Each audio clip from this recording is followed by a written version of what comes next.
Lo que queremos hacer es cambiar el mundo, clamando constantemente por los derechos de los trabajadores, los pobres y los excluidos. Podemos arrojar nuestro guijarro al estanque y estar seguros de que su círculo cada vez más amplio llegará a todo el mundo. Creo que a menudo nos sentimos tan pequeños y ese sentimiento puede llevarnos a la desesperación. En cambio, elegimos no hacer nada ante injusticias flagrantes, signos de maldad o apatía. Esta cita nos recuerda que, como hijos de Dios, estamos facultados para actuar. Y como hijos de Dios, estamos obligados a hacerlo.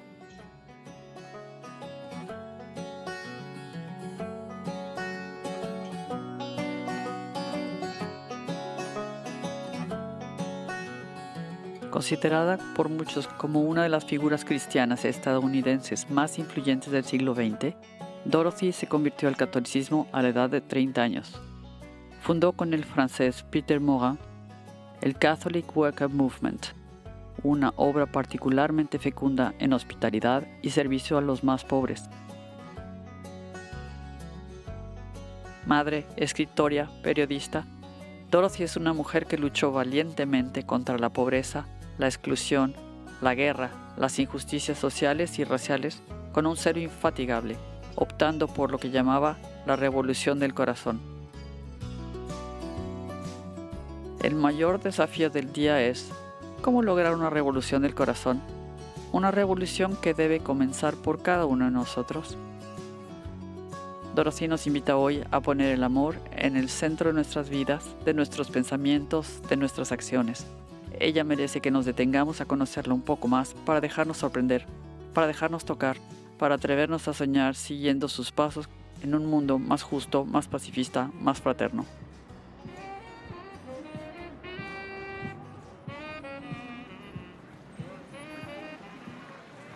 Dorothy nació en el seno de una modesta familia episcopal en 1897 en el barrio de Brooklyn, en Nueva York. Su padre era periodista deportivo, muy ocupado con su trabajo. Su madre cuidaba bien a sus hijos. Es la tercera de una familia de 5 hijos, con 2 hermanos mayores, una hermana menor, a la que permanecerá muy unida, y un hermano menor. Dorothy vivió una juventud que puede describirse como tumultuosa. Su padre era periodista y ella terminó siéndolo también, al igual que sus 2 hermanos mayores. Todos eran escritores. Luego se mudaron a San Francisco, cuando ella aún era una niña. Estuvo allí durante el terremoto de San Francisco, cuando tenía 8 años.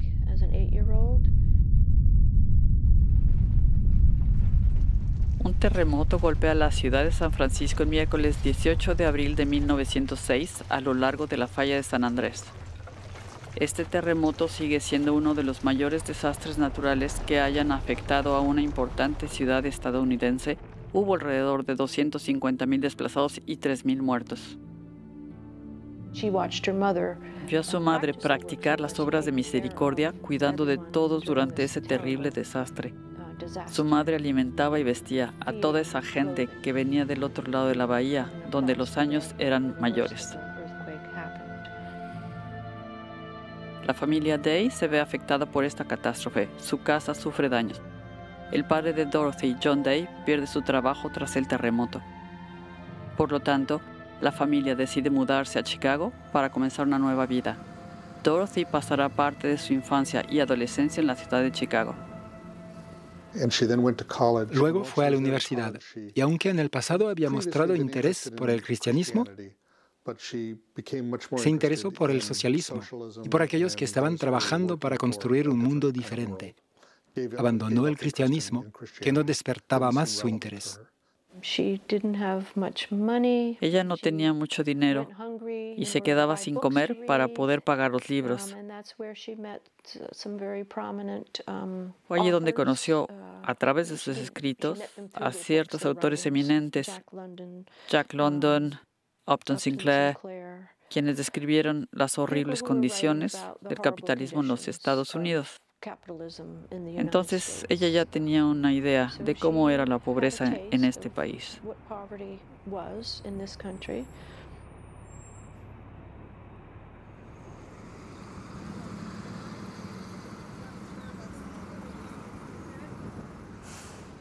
Unos años más tarde, dejó la universidad y regresó a la ciudad de Nueva York, donde comenzó a trabajar para periódicos radicales, socialistas y de extrema izquierda. Este es el comienzo de su carrera como periodista. Todos sus amigos eran radicales y estaban en contra de la guerra. A menudo se declaraban en huelga por una mejor justicia social. El movimiento sufragista, mujeres militantes que defendían el derecho al voto de la mujer, iniciado en Inglaterra en 1903, se extendió a Estados Unidos. Después de una larga lucha, las estadounidenses ganaron el derecho al voto a nivel nacional en 1920. Como joven que era, trató de encontrar su camino. Tuvo una aventura infeliz y experimentó los horrores del aborto.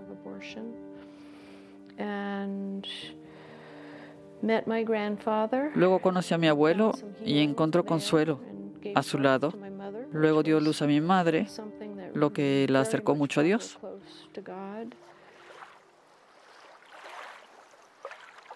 En 1924, Dorothy conoció a William Forster Basham, con quien se mudó a Staten Island, donde compró una casa rural.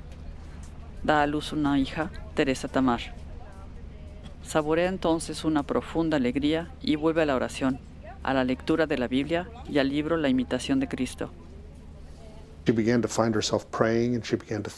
Se sorprende a ella misma orando y empieza a pensar en que su hija debería volverse católica. Los católicos la impresionaron porque parecían tomar su fe muy en serio y hasta el final. Le encantaba leer los escritos de los místicos y también amaba la Eucaristía, los sacramentos y la liturgia.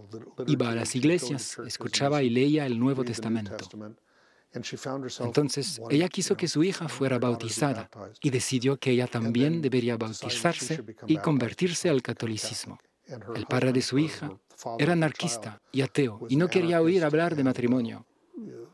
Ella sintió que si quería vivir su fe, tenía que separarse de él, y eso fue lo que pasó. Fue muy doloroso.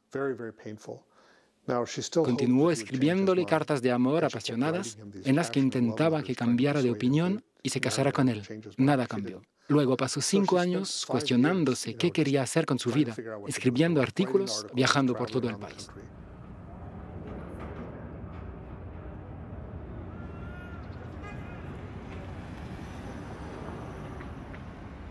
Dorothy Day había ido a cubrir una manifestación en Washington, una manifestación comunista. Y durante esta manifestación se preguntó, ¿pero dónde está la iglesia? Esta iglesia que se supone que está con los pobres, ¿dónde está? No está aquí. No hay católicos. Entonces, allí en Washington, se fue a rezar a la Catedral de la Inmaculada Concepción y oró, Dios, necesito una señal. Necesito que me muestres una forma de combinar mi deseo de justicia social y mi fe. Acabó regresando a Nueva York, donde conoció a este francés, Peter Morin, que la estaba esperando. Alguien le había hablado de ella y pensó que los dos tenían ideas similares. Comenzó contándole esta idea de iniciar un movimiento en un periódico, y ella se dio cuenta de que eso era exactamente lo que estaba buscando. Tras su conversión y este encuentro providencial con Peter Morin, Dorothy Day fundó el Catholic Worker Movement, un movimiento de trabajador católico, y eligió dar su vida al servicio de los más pobres. Este movimiento, que crecerá considerablemente, ayudará a muchas personas durante la Gran Depresión en los Estados Unidos, tras la crisis bursátil de 1929 que sumió al país en la miseria. Como fundamento de su obra, elegirá poner a Cristo en el centro de su vida cotidiana, con la Eucaristía, la lectura de las Sagradas Escrituras y la vida de los santos. Peter Morin le dará lo que se convertirá en la base del Catholic Worker. Dijo que se necesitan casas de acogida para albergar a los pobres, un periódico, y mesas de diálogo y un regreso a la tierra. Fue el programa de Peter el que dio origen al movimiento obrero católico. Este movimiento nació en tiempos de crisis. La Gran Depresión fue una época en la que el capitalismo no funcionaba. Hubo un gran colapso. Mucha gente se desplazó dentro del país.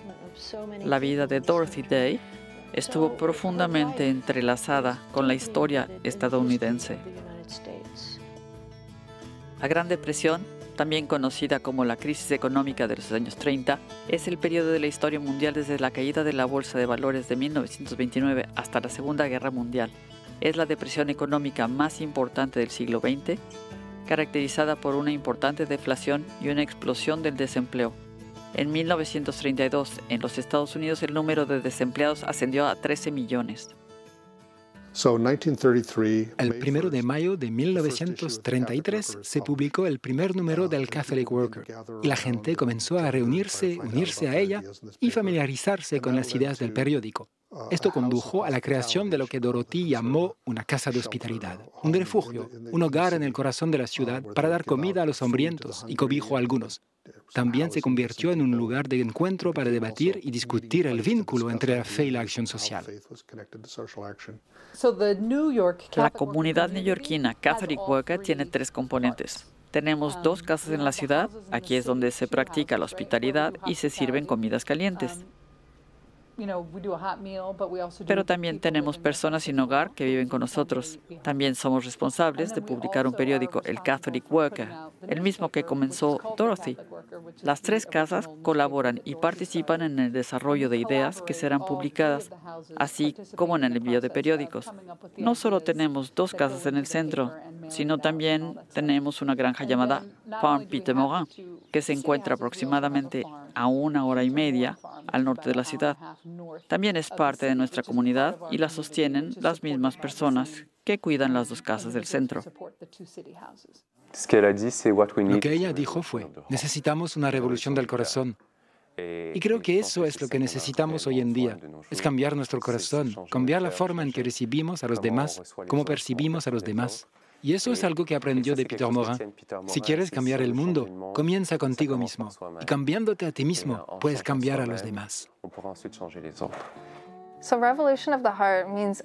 La revolución del corazón significa un cambio completo de corazón, un cambio de vida y una entrega total de uno mismo a Cristo en el servicio, el amor, la esperanza y la caridad. Significa poner a los demás antes que a uno mismo y ver precisamente dónde puede servir. Y por supuesto, cada persona tiene un lugar diferente y cada persona se sorprenderá descubriéndolo. Puede que no se parezca al servicio que tenía en mi mente hacer, pero si estamos abiertos a Dios y le permitimos hacer un cambio profundo en nosotros, no creo que sea posible de salir decepcionados y creo que tendremos un mayor impacto en nuestro entorno.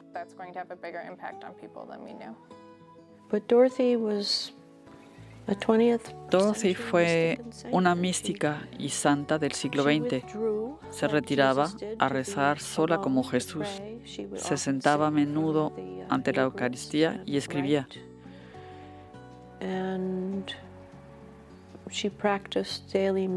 Iba a misa todos los días y practicaba lo básico de la vida católica. Era su alimento. Ella y Peter tenían la idea de que los miembros del Catholic Worker irían juntos a misa todos los días, que sería el pilar que los mantendría fuertes y concentrados. El cuerpo místico de Cristo, el hecho de que todos somos miembros unos de otros, es una noción que Dorothy entendió muy claramente.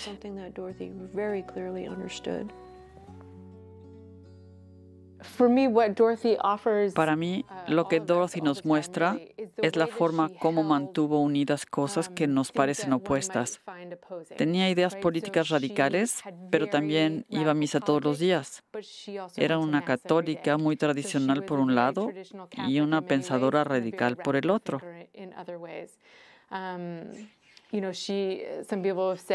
Algunas personas dijeron, tenía la Biblia en una mano y el periódico en la otra. Para mí, ella también tenía la tradición y la vida de los santos. Y también miraba hacia adelante. Así que miraba hacia atrás, pero también hacia adelante. Juntaba ideas intelectuales, situaciones que parecían no tener salida, y las consideraba con gran esperanza. Podemos leer estos escritos que las cosas eran a menudo difíciles. El mundo estuvo muchas veces en guerra y sin embargo ella siempre volvía sobre este tema del cuerpo de Cristo y la posibilidad de un cambio del que todos seríamos actores. La encuentro como una persona llena de esperanza que pasó por muchas dificultades. Su optimismo, por tanto, no es ingenuo. Es un optimismo anclado en la realidad, anclado en el pasado y anclado en ideas. Más allá del Catholic Worker Movement, Dorothy intentará, a través de sus escritos y acciones, crear conciencia en un mundo marcado por la guerra. Los múltiples conflictos que marcan el siglo XX le ofrecen muchas oportunidades para demostrar su pacifismo. Posteriormente, en la década de los 30, expresaría su pacifismo de forma más explícita durante la Guerra Civil Española y posteriormente durante la Segunda Guerra Mundial. Luego, en la década del 1950, se dio a conocer durante las manifestaciones contra la guerra nuclear. El movimiento por los derechos civiles está en pleno apogeo y de repente Dorothy se convirtió en la conciencia de una nueva generación.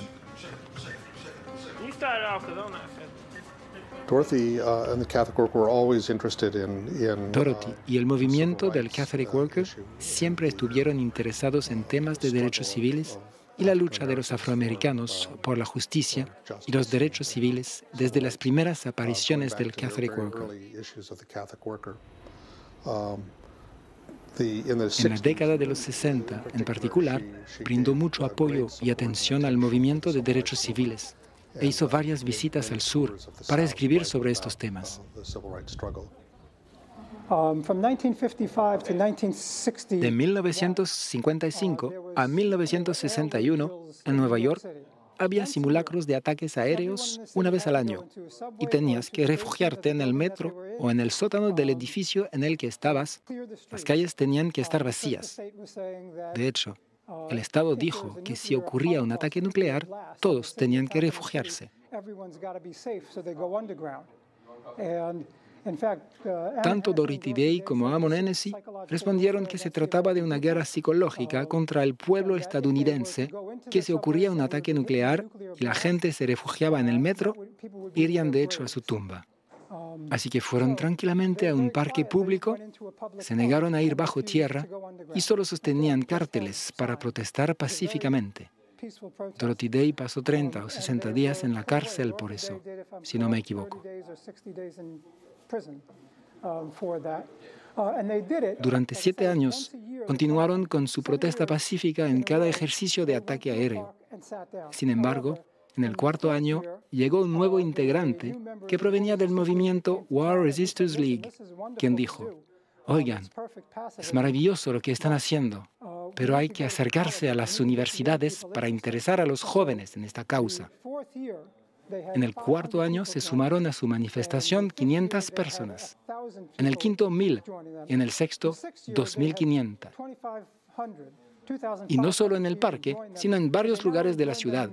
Y ganaron. El gobierno puso fin a los ejercicios de ataque aéreo, así que fue una campaña pacífica notablemente exitosa.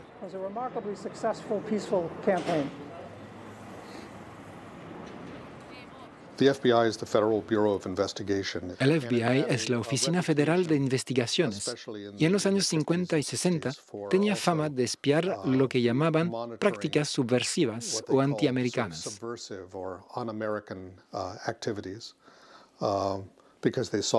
Para ellos, todos los radicales trabajaban para Rusia. Eran antiestadounidenses y peligrosos. Durante la Guerra Fría, se aprobaron muchas leyes en un intento de erradicar todas las actividades e ideologías radicales. Resulta que el FBI había estado rastreando a Dorothy Day desde la década de los 40. Encontré un documento editado por G. Edgar Hoover, el famoso director anticomunista del FBI durante décadas. Espiaba a Martin Luther King y otros radicales. Las actividades de Dorothy parecían indicar que, a sabiendas o sin saberlo, los comunistas la estaban utilizando. La habían puesto en una lista de personas que debían ser retenidas, arrestadas o encarceladas en caso de estado de emergencia.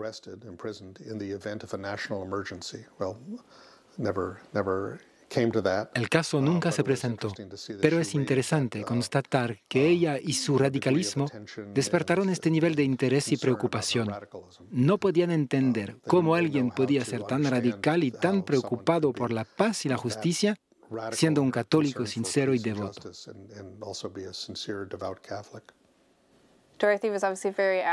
Dorothy fue, por supuesto, muy activa en los movimientos por la paz. Con la no violencia evangélica, a menudo oraba y ayunaba por la paz.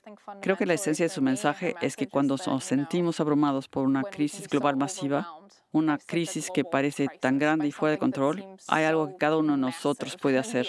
Inclusive si es solo una oración que creemos sin duda es útil. Así que no hay que desviarse y hundirse en la desesperación pensando que no se puede hacer nada, porque cada uno de nosotros hace parte del cambio.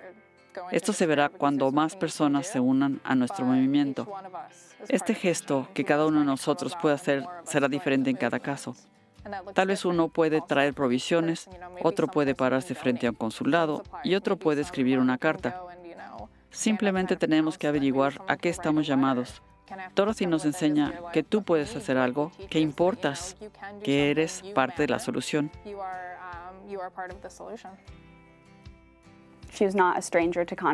No era ajena a los conflictos. Ella protestó abiertamente por la guerra en Vietnam y denunció los crímenes de guerra cometidos continuamente en Estados Unidos y en el extranjero. Me parece que el mensaje evangélico de la no violencia no recibe suficiente atención.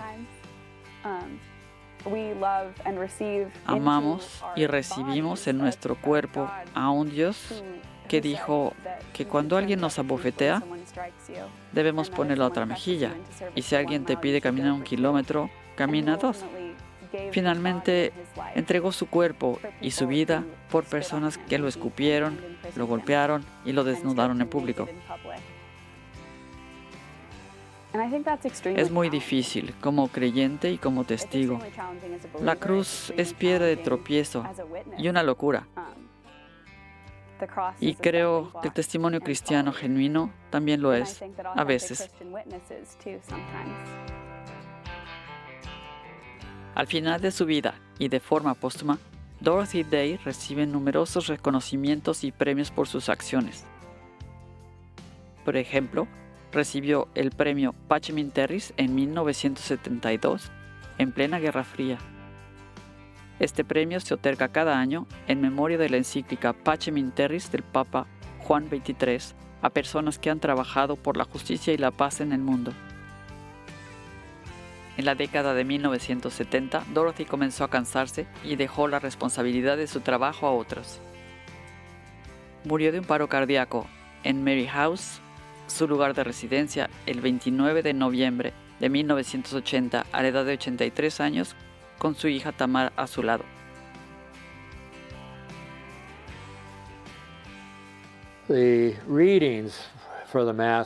Entre las lecturas escogidas para la misa estaba el Evangelio de San Mateo, capítulo 25, en el que se dice: Tuve hambre y me disteis de comer. Tuve sed y me disteis de beber. Cada vez que lo hicisteis con uno de estos mis hermanos más pequeños, conmigo lo hicisteis. Es uno de los dos pasajes que constituyen la base del Catholic Worker, junto con el Sermón de la Montaña.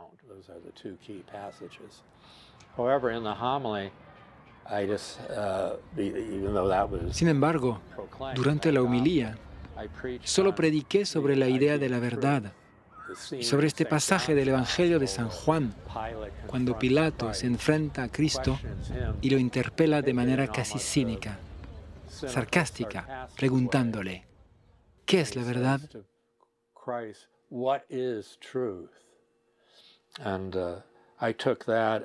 Elegí este tema para hablar de la vida de Dorothy, porque ella buscaba la verdad. Y la verdad se encarna en Cristo.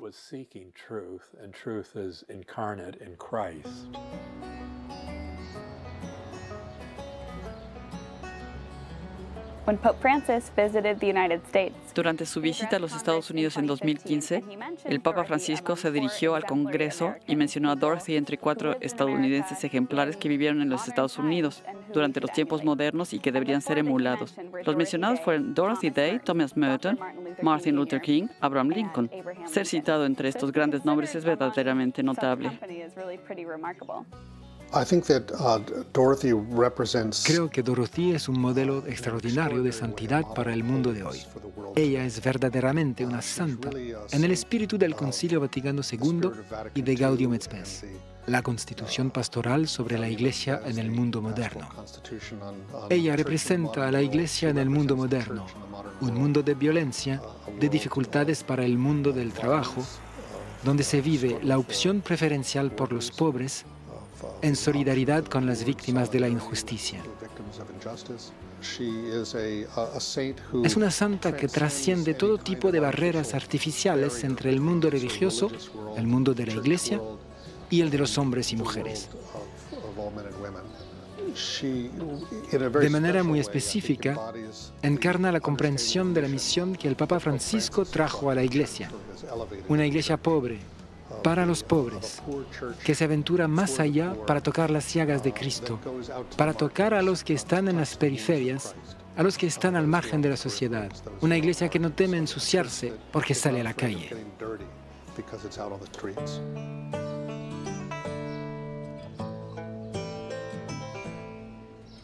Del Evangelio según San Mateo.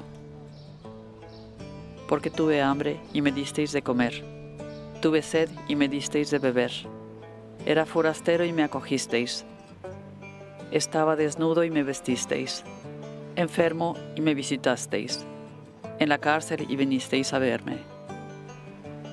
En verdad os digo que cuanto hicisteis a uno de estos hermanos míos más pequeños, a mí me lo hicisteis. Señor, a ejemplo de Dorothy Day, te pedimos que nosotros también seamos portadores de unidad y fraternidad en los lugares donde vivimos. Danos la gracia de cuidar de los más pobres a nuestro alrededor y de atrevernos a comprometernos con valentía en causas justas y pacifistas. Te entregamos los lugares de injusticia y conflictos sociales y raciales en nuestros barrios, en nuestros países. Ven a traer tu paz, tu alegría, tu gracia a este mundo. Señor, que tu bondad sea conocida en esta tierra.